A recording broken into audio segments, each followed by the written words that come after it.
Good morning, good afternoon, good evening.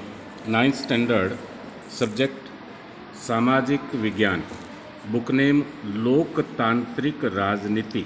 लोकतांत्रिक यानी कि लोग, जनता, तांत्रिक जो शासन व्यवस्था है और राजनीति जो देश या किसी भी देश में शासन व्यवस्था चलाई जाती है, तो उस पर पूरा फोकस किया गया कि लोकतांत्रिक राजनीति यानी कि हमारे देश में लोकतंत्र है और हमारे देश में किस प्रकार की राजनीति है उस पर चर्चा हो रही है। सबसे पहले लोकतंत्र क्या है, लोकतंत्र क्यों है, दोनों शब्द ही। तो जैसा कि आप जानते हैं बेटे कि भारत में वर्तमान में लोकतंत्र स्थापित हुआ है। इससे पहले पूरे इतिहास को आप पढ़ते हैं, पहले मोहनजोदड़ो सभ्यता थी, उसके बाद आर्य आए, गुप्त काल आया, अशोक सम्राट, उसके बाद मुग़लों का राज रहा, मुग़लों के बाद अंग्रेज़ों का हज़ारों साल राज रहा। लेकिन देश आप जानते हैं 1947 में आज़ाद हुआ और 1947 में देश आज़ाद हुआ तो असली मायने में लोकतंत्र कैसे स्थापित किया जाए इस पे विचार हुआ और इसके लिए एक संविधान सभा का गठन किया गया।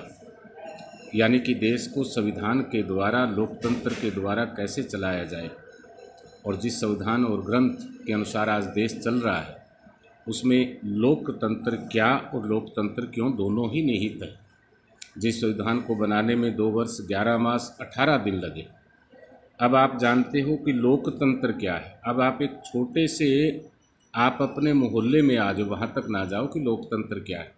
आपने देखा होगा कि 5 साल के बाद आपका जो मोहल्ला है, आपका जो वार्ड है, उसमें मेंबर चुना जाता है और गांव का सरपंच चुना जाता है। ये लोकतंत्र का असली रूप है। यानी उस गांव में 5 साल के लिए सरपंच कौन चुना जाएगा, उस गांव के लोग निर्धारित करते हैं। किसके द्वारा? वोट के द्वारा। आपके वार्ड में, आपके मोहल्ले में मेंबर 5 साल के लिए कौन बनेगा, वो उस मोहल्ले के लोग निर्धारित करते हैं कि ये व्यक्ति ठीक है, इसको 5 साल के लिए मेंबर बनाया जाए। उसके बाद ब्लॉक समिति आती है, उसके बाद जिला परिषद आती है और उसके बाद एमएलए जिससे सरकार बनती है आपकी स्टेट की, और उसके बाद एमपी आता है, मेंबर ऑफ पार्लियामेंट, जिससे देश की शासन व्यवस्था किसके हाथ में रहेगी, किस पार्टी के हाथ में रहेगी, ये निर्धारित करती है। यानी एक व्यक्ति, यानी आपके परिवार में जिसकी आयु 18 साल है, उसके पास वोट का अधिकार है। वो वार्ड का मेंबर चुन सकता है, गांव का सरपंच चुन सकता है, वहाँ भी वोट डालेगा, ब्लॉक समिति के लिए भी वोट डालेगा, जिला परिषद के लिए भी वोट डालेगा, और एमएलए जैसे रतिया से लक्ष्मण नापा है, फतेहाबाद से आपके धूड़ाराम है, टोहाना से आपके बबली है, वो एमएलए भी चुनेगा आपके परिवार का, जिसकी आयु 18 साल है, वो वोट करेगा। मेंबर ऑफ पार्लियामेंट जैसे हम सरसा कंस्टिट्यूंसी में बिलोंग करते, सुनीता दुग्गल हमारे एमपी है, उसके लिए भी वोट करेगा। इसका मतलब आपके परिवार के सदस्य के द्वारा किया गया वोट, और जिसकी ज़्यादा संख्या में वोट प्राप्त होगा वो चुनाव जीतता है। तो ये लोकतंत्र है।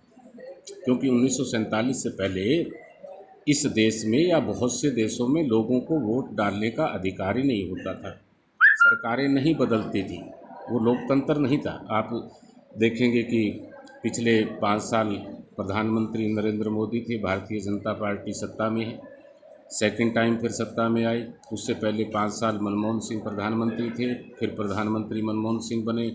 उससे पहले नरसिम्हा राव थे, अटल बिहारी वाजपेयी थे। कभी कांग्रेस पार्टी, कभी भारतीय जनता पार्टी सत्ता में है। अभी वर्तमान में Bharatiya Janata party plus JJP Haryana में सरकार चला रही है। इससे पहले भारतीय जनता पार्टी थी।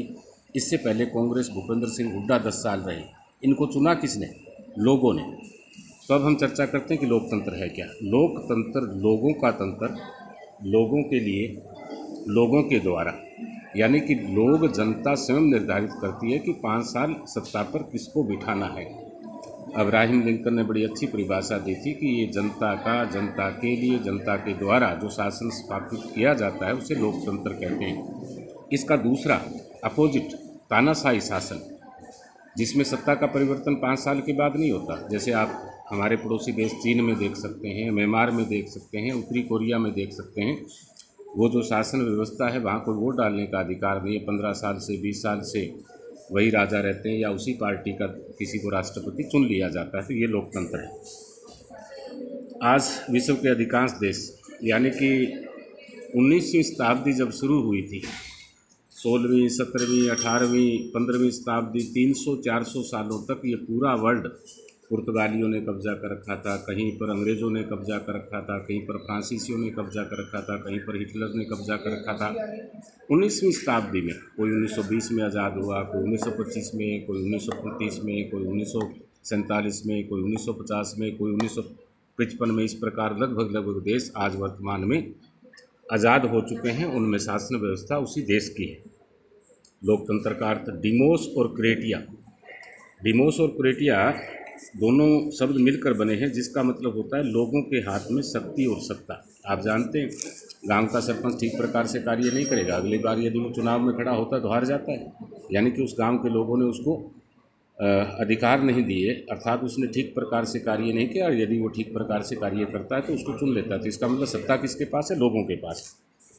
लोकतंत्र की परिभाषा अभी अब्राहम लिंकन के अनुसार बताई थी। प्रजातंत्र जनता में निहित होती है, जनता के द्वारा होती है। 5 साल जो सरकार ठीक प्रकार से कार्य नहीं करती उसको बदलने का अधिकार भी है। प्रजातंत्र या लोकतंत्र क्यों है? कहता है लोकतंत्र लोगों के हितों और आवश्यकताओं की पूर्ति करता है। प्रजातंत्र शासन जनमत आधारित है, शासन जनता की इच्छा अनुसार चलाया जाता है। अभी चंद रोज़ पहले आपने देखा होगा कि हरियाणा सरकार ने घोषणा की कि रतिया और समोदा और जो ब्लॉक्स हैं वहाँ पर धान की बिजाई नहीं की जाएगी, एक बैन लगाया। लेकिन किसानों ने जब आंदोलन किया तो सरकार को पीछे हटना पड़ा, क्योंकि ये जनता के अधिकार हैं कि जनता को ये यदि लगता है कि सरकार उनके अनुसार ठीक प्रकार से नहीं चलती है तो वो विरोध कर सकते हैं। तो ये लोकतंत्र में नहीं। तो यदि तानाशाही शासन होता तो इसकी कोई परवाह ना करता। अभी प्रजातंत्र के दोष यानी कि लाभ भी होता है तो वहाँ हानि भी होती है। अभी लोकतंत्र में आपने देखा होगा कि बहुत सी बड़ी बड़ी पार्टियाँ, बड़े बड़े जो पैसे वाले लोग पैसे के बल पर वोट खरीद लेते हैं। अभी तो चलो थोड़ा सा ठीक हुआ, वरना थोड़ा सा हम पीछे जाते हैं तो पूरे गांव के वोट डाल दिए जाते थे। कई बार पिक्चर्स में आप देखते हैं, कई बार देखते हैं कि किसी एक पार्टी को सत्ता नहीं मिलती तो वो दूसरे तरीके से खरीद कर और करके सरकार बना लेती है। जिस प्रकार हरियाणा में पूर्ण बहुमत किसी भी पार्टी को नहीं है, एक तरफ भारतीय जनता पार्टी, दूसरी जेजेपी, दोनों ने मिलकर सरकार बनाई। तो ये सरकार ऐसी तरह कभी भी गिर सकती है। लेकिन आवश्यक शर्तें क्या है? भारत का नागरिक होना चाहिए, शिक्षित होना चाहिए, चुनाव स्वतंत्र होने चाहिए और वोट डालने का अधिकार 18 वर्ष है तो चुनाव लड़ने का जिस प्रकार 25 वर्ष होना चाहिए। कहने का तात्पर्य कि आज लोकतंत्र के द्वारा कोई भी व्यक्ति किसी भी सर्वोच्च पद पर जा सकता है। ये लोकतंत्र की एक बहुत बड़ी उपलब्धि है।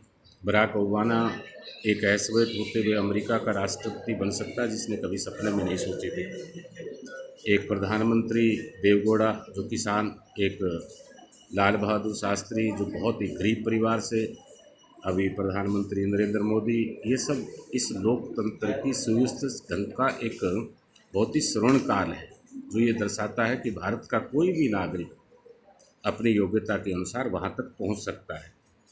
तो एक लोकतांत्रिक देश जो आज 3-4 ही मैंने बताए, ज़्यादा पूरे वर्ल्ड में नहीं है, चीन की हो गया, उत्तरी कोरिया, म्यांमार, सऊदी अरब, यानी कि यहाँ पर लोगों के पास वोट देने का अधिकार, सरकार बनाने का अधिकार नहीं है।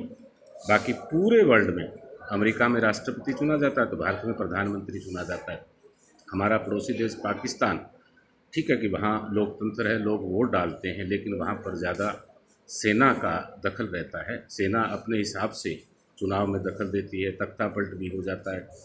और हमारा जो लोकतंत्र 1947 के बाद अब तक एक बहुत ही वर्ल्ड का सर्वश्रेष्ठ लोकतंत्र है कि जिस पार्टी को सत्ता नहीं मिलती वो आराम से कुर्सी को छोड़ देती है। इस लोकतंत्र पाठ को आप 3 या 4 बार पढ़ेंगे विभिन्न देशों के बारे में। और लोकतंत्र का मतलब लोगों के पास अधिकार होना, सरकार यदि कोई निर्णय ऐसी करती है उसके खिलाफ खड़ा होना, आवाज़ उठाना, और विपक्षी पार्टी सरकार जो सत्तारूढ़ है उस पर दबाव बनाकर ऐसे कानूनों को वापस कराना, यही लोकतंत्र है। Thank you all of you.